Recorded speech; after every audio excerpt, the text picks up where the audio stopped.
Welcome to the Chit Chat session for our panel 3 on sustainable infrastructure and construction.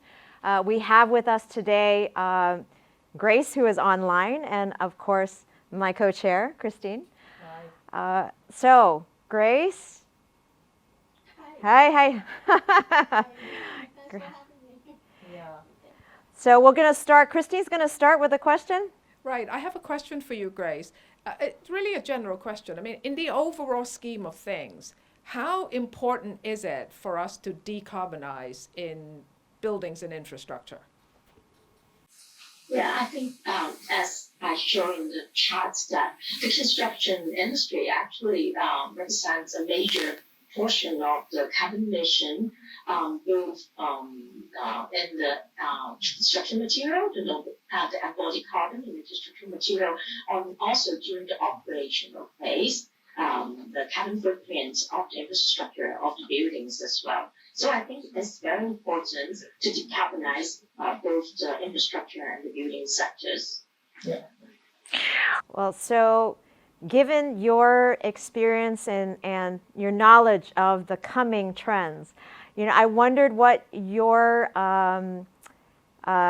insights are into the future of environmental talent.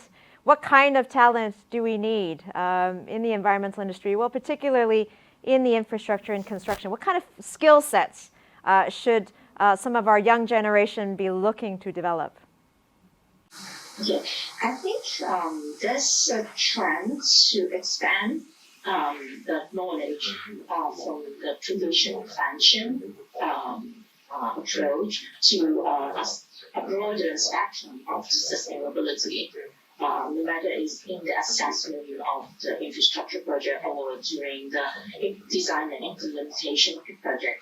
So I think fundamental knowledge of environmental training is still very important because in the planning stage we conduct the EIA, but how we integrate some of the EIA suggestions and findings into the later sustainable design of the infrastructure, I think that would be an interesting development in that aspect.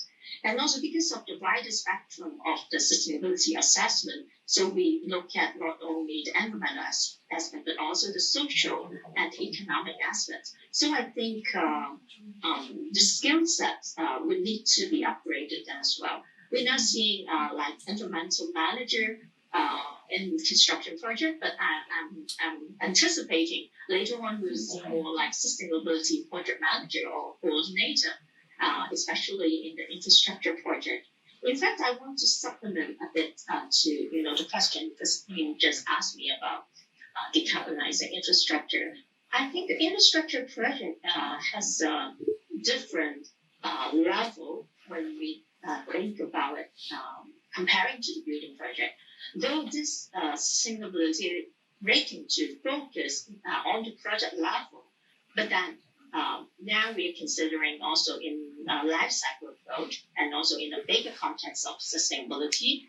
So infrastructure project, when they operating within like a system or network, like a road network, they connect with other infrastructure projects. So this kind of connection and interaction would really affect the sustainable outcome and how we are incorporating different aspects of the sustainable design and decarbonization in that project would contribute beyond the project level and to the sustainability outcome of the city and community.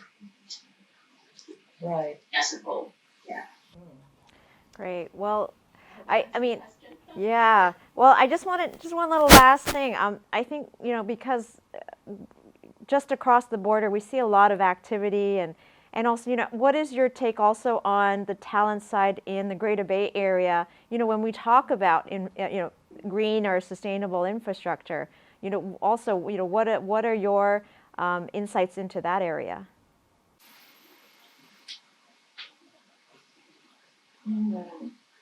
I think now we are quite strong. I think when we're doing sustainability assessment for infrastructure is in the environmental aspect.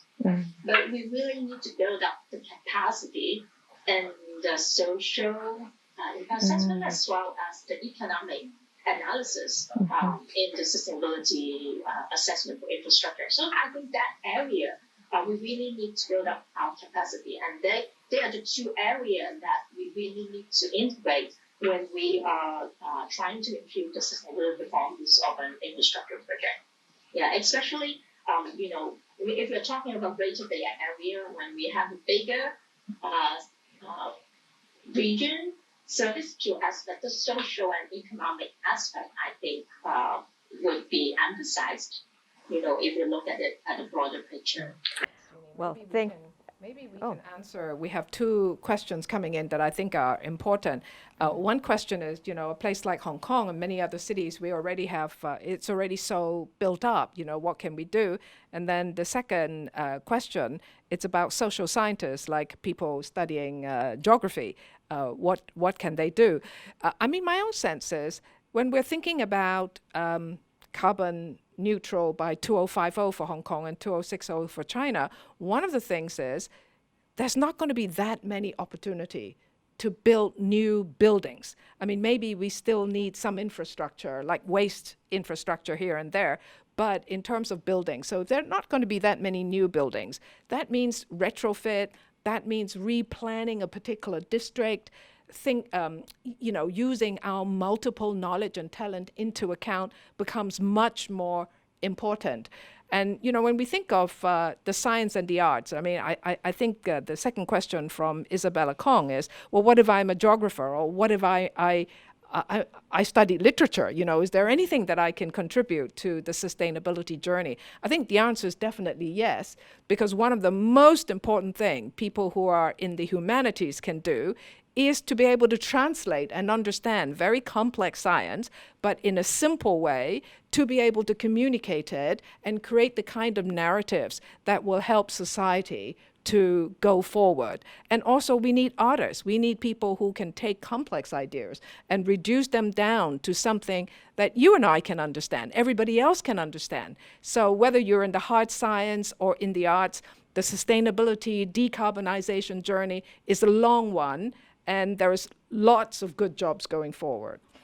Yes, and in fact, that leads perfectly on to our next panel, which is the last one, and it talks a little bit more. So Brian, we'll have Brian from EY who will talk a little bit more on the need for talent in the ESG industry, so environmental, social, and governance industry, which ties in perfectly with what both Grace Online had mentioned, the need for the social part as well as the governance and the economic knowledge as well. We hear a lot about green finance, and that's going to be another industry that's going to spawn out very soon.